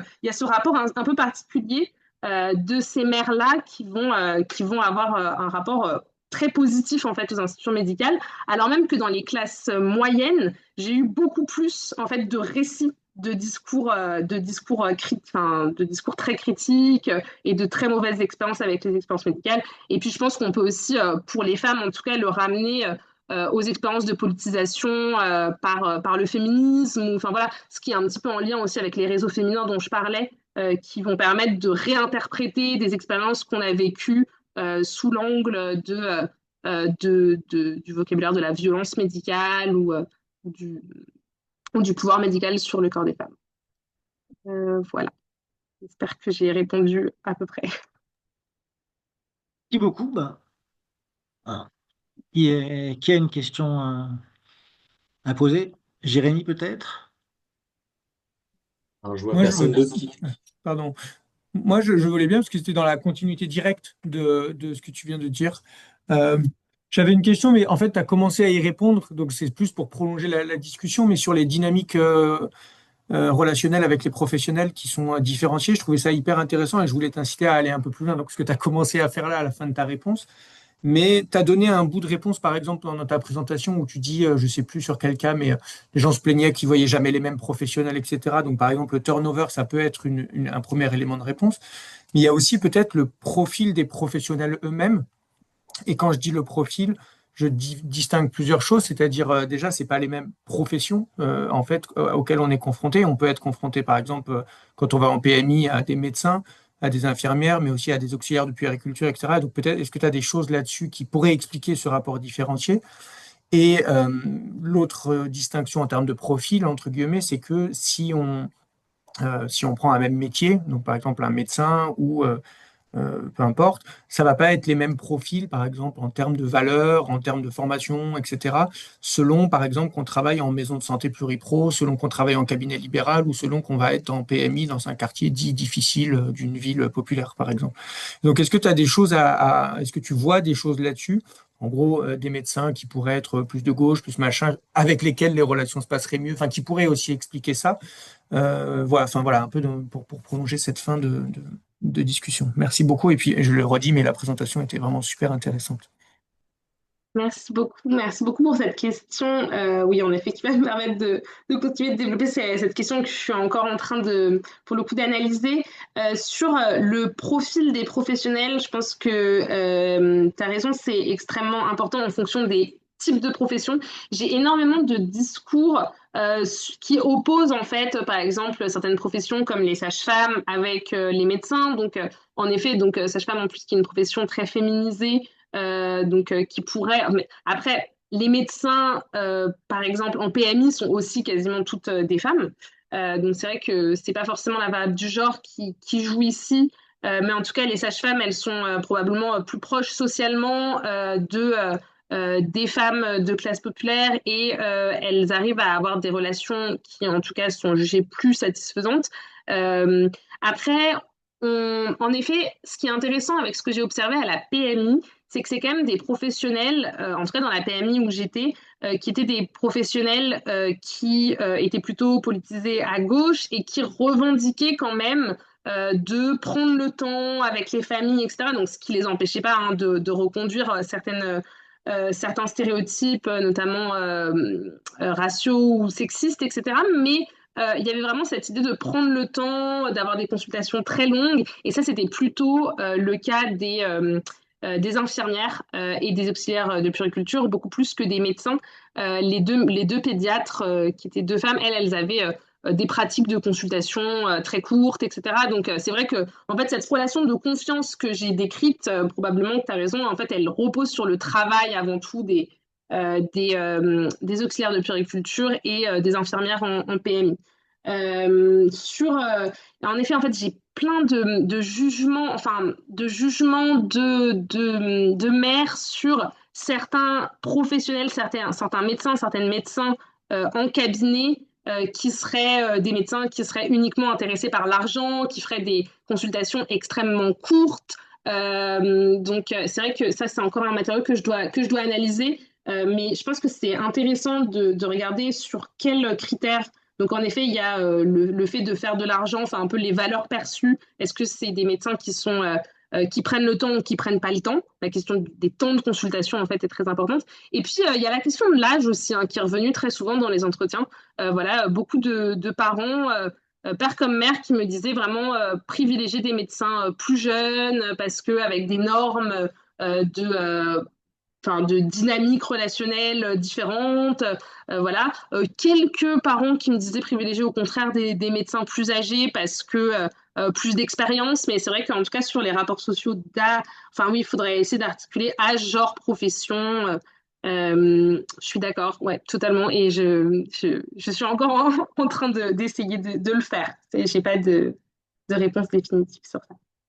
Et micro-point référence, parce que par rapport à ça, ça me faisait penser sur un domaine qui n'a rien à voir, mais tu dois connaître cette référence, parce que c'est Muriel Darmon, un article que je faisais lire à mes étudiantes et mes étudiants, qui s'appelle Socialisation entre école et famille, et qui montre, il y a tout un truc sur, en gros, je caricature de ce que je me souviens, les classes pop, elles sont moins investies dans l'école, parce que quand on parle aux instits, elles se rendent compte que les instits disent bah, elles viennent moins nous voir, etc. Alors qu'en réalité, elles vont beaucoup plus voir les ASEM et qu'il y a une autre manière de s'investir dans l'école. Et c'est pour ça que on peut pousser cette distinction sur la distinction entre entre les professionnels parce que on va pas s'adresser de la même manière aux professionnels et on va s'adresser peut-être plus aisément à ceux qui sont plus proches socialement Mm. de nous, quoi. Vraiment, merci. Merci Hugo, merci Chérine. Lucille a levé la main. Bonjour Chérine et merci beaucoup. C'était super clair, en effet, cette présentation hyper intéressante. Euh, Moi, j'ai, on va dire, deux questions vraiment sur ta présentation et une plus large sur ta thèse. Une première question, moi, je me demandais, en fait, pour mieux cerner toutes ces dispositions critiques, j'aurais voulu savoir comment ça s'incarne, en fait, en dehors de la vaccination. Est-ce que, je sais pas, tu as des cas d'opposition aux préconisations médicales dans d'autres domaines, que ce soit pour les enfants, pour elles-mêmes, pour le conjoint, les parents?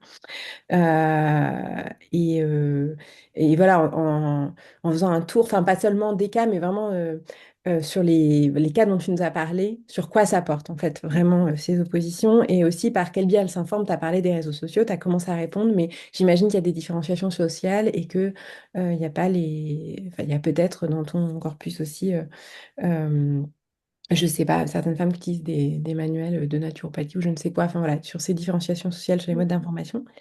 Et puis, ne pas vacciner ses enfants, c'est compliqué, beaucoup plus compliqué en 2025 qu'en 2000, ou encore plus qu'en 1990. Et donc, ce qui permet aussi de cerner ces dispositions critiques, c'est jusqu'où vont-elles, quelles ressources elles vont chercher pour éviter la vaccination. Alors, ok, pour celles qui font l'école à la maison, ça passe, encore que arriver au CP, comment elles font. Voilà, jusqu'où vont-elles? Parce que pour le coup, le filet a pas beaucoup de trous et donc qu'est-ce qu'elles font pour les faux ou je ne sais quoi, mais et est-ce qu'elles en parlent évidemment en entretien? Et là, ça nous renvoie à des questions méthodo, etc. Et puis une question plus largement sur ta thèse, moi je me demandais, c'est vraiment une curiosité, mais tu n'auras peut-être pas le temps de développer, mais enfin, pour en parler, c'est jusqu'où tu remontes dans les générations, parce en t'écoutant, je me disais oui, mais alors quid des confrontations possibles entre les cultures somatiques des deux parents, même si je comprends bien la position là-dedans plutôt secondaire du conjoint, mais tout de même, qu'est-ce qui se passe et est-ce que dans les entretiens, en fait, tu interroges le rapport à la santé, à la médecine des deux côtés dans les deux branches familiales, dans ces couples hétéros? Voilà, merci. Merci beaucoup. Pour tes questions, Lucille, donc sur les dispositions critiques, comment ça s'incarne en dehors de la vaccination? Donc, en effet, en général, elles s'incarnent dans plein de domaines. Là, quand je parlais du cas de Fatima, ce que je disais, c'était vraiment sur la question des médicaments, en fait. Et ça rejoint un peu ce que disait Jennifer Reich sur le fait que pour beaucoup de mères, en fait, la question de la vaccination et la question des médicaments, elles sont extrêmement liées et que c'est vraiment un continuum. Et en fait, la plupart des mères, et d'ailleurs, c'est même le plus fréquent, en fait, elles me disent faire extrêmement attention au fait de donner le moins possible de médicaments, parfois de ne jamais donner d'antidouleurs et de donner des antibiotiques uniquement quand elles perçoivent ou quand les médecins les convainquent que c'est absolument nécessaire, et donc utiliser d'autres types de pratiques en complément. Donc elles me parlent beaucoup de pratiques, enfin, il y a un spectre de pratiques évidemment, mais les huiles essentielles, les tisanes, et puis après, ce que je travaille pas mal en thèse quand même, c'est la question des autres praticiens, praticiennes qui peuvent aussi venir et permettre de se passer en fait de certains types de médicaments. Ça peut être donc la pratique de l'ostéopathie qui est maintenant très répandue, mais aussi plein d'autres pratiques, naturopathie, sophrologie.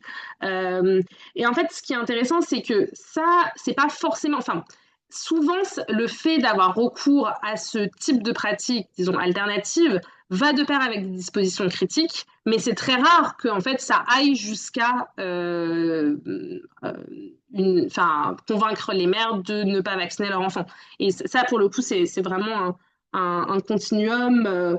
Voilà, mais par contre, il peut y avoir certaines socialisations dans la fréquentation régulière de ces praticiens et de ces praticiennes qui va quand même enfin, conscientiser le fait que le vaccin, c'est quelque chose qui n'est pas anodin. Voilà. Donc, et sur ces dispositions critiques, est-ce que ça peut, à part les médicaments, euh, pour les enfants, j'ai pas l'impression, enfin, pour les pratiques des consultations, enfin, même les mères les plus critiques, elles me disent toujours consulter très vite, en fait. Enfin, quand elles ont quand elles ont vraiment peur pour leur enfant, ça, j'ai l'impression que enfin, ça va très peu dans le domaine du fait de consulter ou pas. Par contre, ça va être sur la capacité, qui est pour le coup socialement différenciée, à choisir quel professionnel on consulte. Et ça, il y a quand même pas mal de mères qui me disent qu'elles ont réussi à choisir, enfin, qu'elles ont trouvé en tout cas des médecins généralistes qui avaient des diplômes, par exemple, d'homéopathie, ou alors qui étaient connus pour être assez ouverts, voilà, ne pas trop prescrire de médicaments. Donc, c'est vraiment la capacité à choisir. Et ça, cette capacité, elle se retrouve vraiment plutôt, enfin, elle se retrouve pas du tout dans les fractions les plus précaires de l'espace social, c'est ce que je disais. Ensuite, sur les biais d'information, oui, c'est sûr qu'il y a des différenciations sociales. J'ai quand même l'impression qu'aujourd'hui, enfin, il y a énormément de contenus culturels à destination des mères. Il y a des contenus culturels, j'ai l'impression qu'ils sont assez transversaux. Par exemple, l'émission Les Maternelles, quand même, enfin, j'ai un peu l'impression que dans tous les milieux sociaux, les mères l'évoquent. Sur la question vraiment de ces des réseaux sociaux ou des pages Facebook, ça pareil, enfin, j'ai énormément de mères qui m'en ont parlé enfin, dans tous les milieux sociaux. Après, j'imagine que les distinctions, elles vont se faire sur voilà, quel type de page, quel type de groupe, etc. Ça, j'ai pas trop investigué cette question. Sur la question des livres, je pense que ce que dit Séverine Gaujard est encore pas mal d'actualité, c'est-à-dire que c'est quand même plutôt encore une pratique de mères de classe moyenne sup qui lisent des livres pendant, notamment quand elles sont enceintes, qui s'informent par le biais des livres. C'est quand même pas très fréquent, en tout cas dans mes enquêtés, même si certaines l'ont évoqué. Et puis après, sur le rôle en fait de la famille et du réseau familial, ça dépend beaucoup des trajectoires sociales, ça dépend beaucoup du modèle de maternité, par exemple, qu'a incarné la mère et à quel point enfin, l'enquêté veut s'en dissocier ou pas. Dans les classes populaires, il y a quand même toujours un recours beaucoup plus fréquent et beaucoup plus quotidien aux conseils et aux savoir-faire familiaux. Enfin, en tout cas, c'est quelque chose que j'ai vu, alors que les mères de classe moyenne et supérieure, j'ai l'impression, mobilisent plus leur réseau amical. Donc, pour le coup, le poids des copines me paraît un petit peu plus important que forcément le poids des membres féminins de la famille. Et donc, sur le fait que vacciner son enfant, c'est compliqué, oui, c'est sûr, ça engendre plein de contraintes pour les familles. J'en ai pas beaucoup hein, qui vaccinent pas du tout les enfants. Jusqu'où vont-elles? En fait, j'ai que quelques enquêtés qui ont eu recours, enfin, m'ont parlé en tout cas de stratégies pour éviter totalement de vacciner leur enfant. Donc, il y a l'école à la maison, il y a aussi le fait d'avoir recours à des faux certificats de vaccination. Ça, j'ai une mère qui m'en a parlé, qui a trouvé un médecin qui avait accepté de lui en faire. Donc, il y a quand même aussi des réseaux. Donc, ça, elle m'en a parlé, c'est sa sophrologue qui lui a donné le contact. Donc, il y a quand même des réseaux voilà, assez souvent féminins autour du bien-être ou un peu comme la liste des soignants et des soignantes safe. Bah, là, c'est un petit peu la liste des soignants qui peuvent accepter de faire des faux certificats.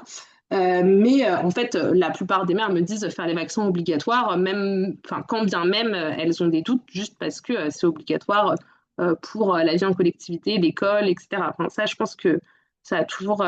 Et d'ailleurs, c'est un peu ce que dit Amélie, la pédiatre, c'est que il y a quand même plein de parents qui disent bon bah on fait que les obligatoires, mais on fait les obligatoires. Enfin, c'est quand même quelque chose qui est considéré comme difficile à contourner comme obligation. Euh, voilà. Et sur les générations, oui, je pose des questions. Alors, quand je fais des entretiens avec le père, je lui pose des questions hein, sur le rapport de ses parents à lui. Après, bah, mécaniquement, comme j'ai moins d'entretiens avec les pères, j'ai moins d'informations. Après, c'est quand même revenu pas mal dans les entretiens avec les mères, le rapport à la belle famille, en fait. Enfin, dire même si, parce que, bon, comme les grands-parents gardent souvent les enfants, il y a souvent des conflits de normes, de puriculture. Et donc, il y a quand même pas mal de mères qui, voilà, sans forcément que je pose de questions, ont développé pas mal de choses sur la famille de leur conjoint, même si bon, c'est pas forcément aussi détaillé que si ça avait été le conjoint lui-même. Voilà. Merci beaucoup à toutes les deux. Jean-Charles Lafarge et Thomas Douniès. Ensuite, il nous reste une bonne dizaine de minutes. Merci beaucoup. Peut-être je me présente, Jean-Charles Lafarge, je travaille à la Haute Autorité de Santé. Je suis adjoint d'Andrea au service CESPEV, donc vaccination et santé publique. Euh, Merci pour l'excellente présentation, extrêmement éclairante. Je ne suis pas sociologue, donc pardon d'avance de la naïveté de la question. Vous avez indiqué que vous faites une thèse donc qui s'élargit, qui ne parle pas uniquement que de la vaccination. Du coup, ma question, c'est est-ce que vous avez pu, dans vos enquêtes, interroger les parents s'ils avaient eu recours ou si ça leur avait posé problème au dépistage néonatal, qui est obligatoirement proposé, mais ils sont pas obligés de le faire, mais ils sont obligés de signifier un refus. Je veux savoir si c'était finalement un peu les mêmes ressorts que ce que vous expliquez dans la vaccination, parce que c'est une intervention de santé à but de prévention. Et je voulais savoir si vous aviez pu aussi aller un peu plus loin par rapport aux dépistages qui sont faits chez la maman enceinte, donc soit en prénatal, soit au tout début de la grossesse. Je pense aux dépistages qui sont également aussi obligatoirement proposés, syphilis, etc. Je voulais savoir si vous aviez eu aussi pu interroger votre panel et si c'était un peu dans le même ressort que la vaccination. Voilà. Et je vous remercie encore, très éclairant. Bravo pour cette présentation. Merci beaucoup. Je vais répondre assez rapidement puisque enfin, je trouve que c'est vraiment une très bonne question. Malheureusement, j'ai pas pensé au début de ma thèse à insérer des questions dans dans ma grille d'entretien sur le dépistage néonatal et le dépistage prénatal. Alors c'est quelque chose que en fait j'ai investigué plutôt à la fin en me rendant compte que j'avais en fait des discours de certaines mères assez intéressants. Donc en fait, mais après, ça, c'est quand même beaucoup des mères. En effet, je pense qu'il y a des similitudes avec la question de la vaccination, des mères qui veulent des accouchements qui sont les moins médicalisés possibles. Et dans cette volonté-là de démédicaliser l'accouchement, parfois, elles me parlent du fait que on a essayé de leur imposer certains types de dépistage pendant la grossesse et qu'elles étaient très opposées à ces dépistages parce que voilà, c'est plutôt une conception de la santé enfin, qui résiste à l'idée de risque. Enfin, comment dire c'est des mères qui voulaient ne pas mettre la question, enfin, ne pas mettre la médecine au cœur de leur grossesse, et donc le dépistage était perçu enfin, comme une pratique qui allait avec. Mais bon, c'était quand même assez rare et c'était vraiment les quelques mères auxquelles je pense, c'est des mères qui avaient des discours en fait finalement assez politisés et voilà assez enfin pour la démédicalisation des accouchements. En fait, la plupart des mères, elles m'en ont soit pas parlé, soit elles m'en ont parlé parce que elles m'ont parlé des questions des dépistages. Et ça c'est vraiment plutôt le profil des mères qui sont très inquiètes pour les risques sanitaires et elles qui m'ont dit que ça avait été un moment d'angoisse très important pendant la grossesse, mais du coup, elles s'y opposaient pas du tout, hein.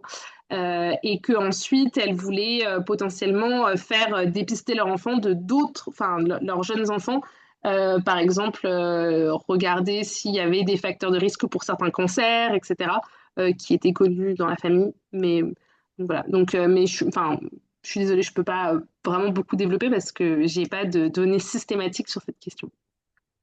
Merci beaucoup. Merci à tous les deux et donc je donne la parole à Thomas Douniès. Oui, merci beaucoup. Merci pour votre présentation qui était très intéressante. En fait, j'aurais deux questions un peu pour des éventuels prolongements par rapport à ce que vous avez dit et ce qui pourrait y avoir ou non dans la thèse. La première chose par rapport à ce qu'on a évoqué en discussion, c'était sur la différenciation en fait des médicaments. C'est-à-dire que si j'ai bien compris de ce que vous voyez avec vos enquêtés, c'est qu'il y a même une assez grande cohérence entre le fait d'avoir une méfiance à l'égard des vaccins pour les enfants et une certaine méfiance à l'égard des médicaments, de tout ce qui serait chimique par rapport à ce qui serait naturel, etc. Or, est-ce que vous avez des cas dissonants? C'est-à-dire, je pense à ça parce qu'en fait, moi, par exemple, je rencontre des personnes qui peuvent être très méfiantes à l'égard des vaccins, avec d'ailleurs des effets de trajectoire enfin, très comparables à ce que vous avez évoqué sur le Covid, etc. Mais qui en même temps, par exemple, peuvent consentir et rechercher à avoir des traitements antibiotiques extrêmement lourds qui sont reconnus par ailleurs pour être, sinon inefficaces, en tout cas possiblement dangereux, ne serait-ce que pour la microbiote, etc. Ce dont les personnes ont très bien conscience. Donc, vous voyez, des cas, je sais pas si vous en avez, des cas un peu dissonants, quoi. À la fois, on veut pas trop se faire vacciner, on a peur de ce qui est chimique, etc. En même temps, on se méfie aussi beaucoup de certains médicaments, mais peut-être pas tous, et y compris, par exemple, les antibiotiques. Voilà. Donc, c'est une curiosité, disons. Et deuxième curiosité, c'était sur la question en fait du rapport aux politiques. Vous avez évoqué le rapport aux institutions et j'aurais aimé vous entendre un peu plus éventuellement sur le rapport à la politique comme champ spécialisé. Non pas que l'hypothèse soit qu'il y ait des causalités entre le fait d'être de gauche et de droite, par exemple, et le fait d'être plus ou moins anti-vax, mais est-ce que vous avez vu des éléments là-dessus, peut-être un certain nombre de régularités ou pas, en termes de préférences politiques et de rapport à la santé? Et aussi, du coup, derrière une question méthodo que moi je me pose en tout cas, c'est est-ce que vous arrivez à faire parler les gens de leur rapport à la politique quand vous les avez contactés pour une étude sur leur rapport à la santé? Moi, c'est une question que je me pose je trouve que c'est extrêmement difficile et de manière générale, enfin, ça fonctionne assez peu pour moi en tout cas. Voilà. Parce que les personnes ne comprennent pas d'un seul coup pourquoi est-ce que je veux leur parler de ça. Donc, je ne sais pas si vous avez trouvé des ficelles, mais je suis preneur si c'est le cas. Merci encore. Merci beaucoup, Thomas. Donc, sur la question des cas dissonants sur la cohérence rapport au vaccin, rapport aux médicaments, c'est hyper intéressant comme question. En vous écoutant, je réfléchissais, je me disais, alors moi, je vois pas dans mes enquêtés de cas vraiment dissonants, par exemple, de ce que vous avez dit, de quelqu'un qui serait une mère hyper méfiante des vaccins et qui est pas, enfin, qui serait pas du tout méfiante et au contraire, vraiment, qui rechercherait certains traitements médicamenteux. Alors, ce qui ne veut pas dire, hein, il y a des mères qui me disent qu'elles sont méfiantes des vaccins et qui suivent des traitements pour elles ou pour leur enfant. Par exemple, une mère diabétique qui suit son traitement, etc. Enfin, je veux dire, c'est pas du tout. Mais en fait, elles vont me dire qu'elles suivent des traitements qu'elles jugent absolument nécessaires et donc que le corps médical, en tout cas les médecins, leur ont convaincu que c'était absolument nécessaire. Mais par contre, elles vont se méfier, enfin essayer de limiter au maximum l'usage des médicaments pour le reste. Après, en fait, c'est aussi la reprise d'un discours de santé publique, voilà, hyper répandu dans la population, quoi, de dire, bah, en fait, les médicaments, les antibiotiques, c'est pas automatique, il faut faire attention. Mais j'avais toujours quasiment ce discours-là qui accompagnait un discours de méfiance vis-à-vis des vaccins. Par contre, je peux penser à une mère qui, elle, est aussi a un discours très critique vis-à-vis de la médecine. Son fils est vacciné, mais c'est vrai qu'elle émet quand même des doutes. Et par contre, elle est dans une recherche, enfin, elle va s'opposer au corps médical, mais tout en médicalisant énormément les problèmes de son enfant. Par exemple, elle va essayer, enfin, elle va faire opérer son enfant pour un frein de langue, alors même que la plupart des médecins qui la suivent sont contre cette opération. Donc, et puis elle va vraiment enfin, s'opposer sur cette question. Avec elle a un capital de santé assez important qu'elle va opposer aux médecins. Donc, ce que je veux dire, c'est que il peut y avoir une véritable recherche de médicalisation de certains problèmes de santé tout en ayant une méfiance envers les vaccins. Ça je l'ai observé. Après, bon, sur les médicaments, oui, c'est vrai que j'avais un discours, je dirais, quand même plutôt cohérent de ce point de vue-là, mais il faudrait que je pourrais vérifier. Et sur les rapports aux politiques, bah oui, c'est une très bonne question. Sur la question un peu méthodo de comment faire parler, je suis totalement d'accord hein, du fait que c'est compliqué. Moi, dans ma grille d'entretien, je n'avais pas de questions directement sur les préférences politiques ou sur, enfin voilà, je sais pas pour qui les personnes ont voté, ce qui évidemment peut être dommage. Ça aurait été très intéressant d'avoir ces informations-là. Mais moi, ça me paraissait très compliqué. J'avais essayé un petit peu en M2 de poser des questions. C'était, comme vous dites, plutôt mal reçu. Enfin, voilà, surtout quand moi, j'ai vraiment essayé de négocier des relations d'entretien un petit peu sous l'angle de discuter de la santé des enfants, peut-être aussi de connivence de genre avec les mères. Et en fait, la question de la politique, du champ spécialisé de la politique, paraissait à la fois pour les maires et sans doute pour moi un petit peu incongru et j'avais l'impression que ça allait casser les dynamiques de confiance, mais peut-être que j'ai eu tort et peut-être que j'aurais dû quand même poser des questions, mais bon, ce que je trouvais intéressant avec ce parti pris, c'était de voir, en fait, ça m'a permis de voir vraiment quand les enquêtés amenaient eux-mêmes ou elles-mêmes la question de la politique, en fait. Et ça m'a permis d'arriver à un constat qui est que enfin, j'ai l'impression en tout cas que la politisation des questions de santé, politisation au sens de ramener ces questions à des débats dans le jeu politique, c'est quand même quelque chose de très rare quand on parle de la santé des enfants. Enfin, il y avait très peu d'enquêtés qui le faisaient d'elles-mêmes ou d'eux-mêmes. Donc, ce qui est quelque chose, je trouve, d'intéressant, ce qui ne veut pas dire qu'il n'y a pas des effets de politisation au sens de rapport politique au monde, à la santé, à la médecine, évidemment, qui transparaissent dans les entretiens, mais voilà, j'ai pas de ficelle parce que j'ai pas posé des questions directement sur ça. Merci à tous les deux. Alors, il nous reste que 2 minutes, donc peut-être qu'on peut s'arrêter là. Après, de toute façon, Chérine fait partie des membres du réseau, donc il y a toutes ses coordonnées sur notre site. Donc, si jamais vous avez un regret dans quelques minutes, vous posez une question, c'est toujours possible. Jérémy, à moins que tu veuilles rajouter quelque chose, là, je pense que je vais conclure. Alors d'abord, en te remerciant encore une fois, Chérine, c'était vraiment passionnant. Et d'ailleurs, la preuve, c'est ça nous a beaucoup fait discuter. Et puis donc, une fois encore, je vous rappelle que notre prochain séminaire, donc ce sera le vendredi 3 octobre, donc sur l'hésitation vaccinale en Italie, avec notre collègue Alice Scavarda. Je suppose faut que je vois encore ça avec elle, mais je suppose que ça va se passer en anglais. Et par contre, donc ça sera à 11 heures du matin, donc un peu plus tôt qu'aujourd'hui. Donc une fois encore, merci à toutes et à tous, et puis je vous souhaite un bon week-end. Au revoir. Merci beaucoup. Merci, au revoir. Au revoir.